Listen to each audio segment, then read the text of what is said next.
Kim So-hyun umiyak na itinangging nagde-date sila ni Kim Sae-ron noong menor de edad pa ang aktres. Narito ang showbiz spotlight ni Virginal Anton.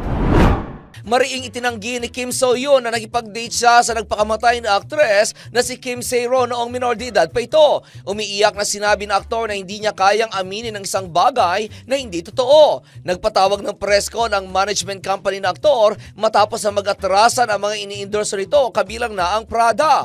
Ayon sa 37 anyos na aktor, totoong nag-date sila na aktres pero nangyari umano ito noong hindi na ito underage. Itinanggi rin ito ang mga testimonya at mga ebidensyang ipinakita ng isang YouTube channel at kasamang pinabulaanan nito ang mga screenshot at mga message na hindi umano galing kay Kim Sae-ron. Sinabi pa nito na hindi rin totoo na kaya pinili ni Kim Sae-ron na wakasan ang sariling buhay dahil binaliwala na niya ito. Kinumpirma naman ng mga abogado ng aktor na kinasuhan na nila ang nasabing YouTube channel ng 12 million won sa damages at inireport na rin umano nila sa mga otoridad para masampahan ng mga kasong defamation at violation of the Information Protection Act. At iyan aking balitang showbiz para sa impilang metodong lakas, DWIZ. Ako si Anton, nagbabalita ng tama, naglilingkod ng tama.